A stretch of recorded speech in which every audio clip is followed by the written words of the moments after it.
got it? We have to amplify. Let's go. All right, good. So you should press the yellow button and hold the speaker up to that.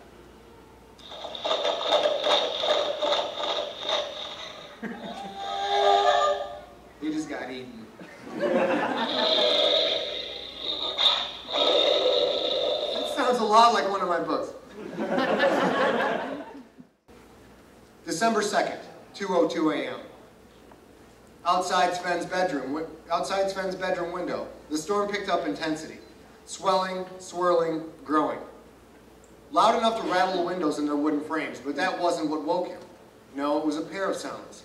Mookie's low, gurgling growl of warning, and the cows. The screaming cows. He remembered Clayton's warning. Stay away from the barn, Sven. He sat straight up in bed.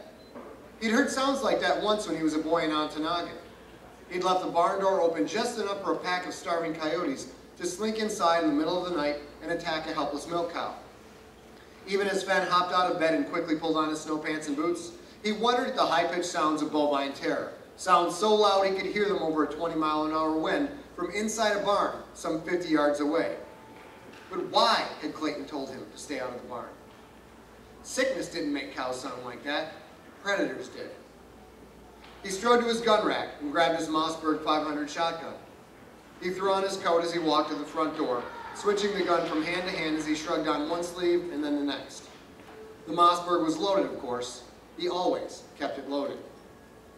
Mookie couldn't take it anymore. Her little body shook with violent barks. Sven opened the door just a bit and leaned through. Mookie's slim body tried to squeeze between the doorframe and his right leg. Sven turned his knee to block her. Each bark was an ear-piercing blast of animal rage. Mookie, calm down. Mookie did not calm down.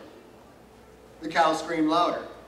Sven heard noises like thunder, but it took him a second to realize what those noises actually were. 1,500-pound bodies slamming against stall walls, against the inside of the barn. He felt Mookie's head suddenly slide between his calves.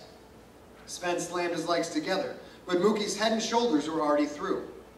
He squeezed his legs tighter and reached down with his right hand, fingertips sliding inside the dog's collar. Mookie, stay! Mookie lurched, yanking Sven forward. The shotgun stock caught in the doorframe and the gun fell forward. Sven instinctively reached his right hand to catch it, and just like that, Mookie shot off the porch and tore ass for the barn. Mookie, stay! Mookie did not stay. Sven ran after her. As soon as he came off the porch, away from the house's shelter, the wind cut at him, pulled him. Snow flew so hard it stung his face and hands. As he ran, Sven pumped a shell into the chamber.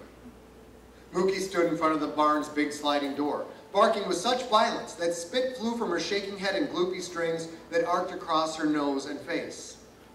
Sven held the shotgun with his right hand as he planted both feet at an angle and slid across the snow. Mookie was preoccupied with the door and saw her master a second too late. She turned to run, but Sven's left hand caught a handful of neck fur and lifted the dog high. Bad dog, bad! Mookie's long, fluffy tail tucked between her legs, and she started yelping. Oh, stop it, you damn baby. When I say you stay, you stay. Something smashed into the barn door. Sven's hands flew to the shotgun. Mookie fell to the ground. Sven leveled the Mossberg at the door. Mookie scooted behind him. Even over the wind, Sven smelled burning fur, cow screams, heavy slams, breaking wood, and another noise, a kind of growl. Something was in there with his cows. This wasn't sickness at all, and there was no way in hell Sven could walk away from some predator feeding on his animals. Already breathing hard from an adrenaline surge and a strange feeling of desperation, Sven kept his right hand on the shotgun, finger on the trigger, as his left hand grabbed the sliding door's black handle. He pulled open the heavy door an inch, just enough to peek inside with one eye. Smells billowed out. Shit, animal fear, burnt fur, and the heavy scent of blood. 90 panicked cows in a space built for 50 calm ones. They ran back and forth, as if they might find some way out, slamming into stalls, walls, and one another. Blood streaked the walls, bales of hay, the cows themselves. Redness coated the floor in long slimy streaks and spotted hoofprints. Just in front of Sven's boot, A long intestine snaked from one side of the barn to the other. Dirt and hay clung to its wet surface.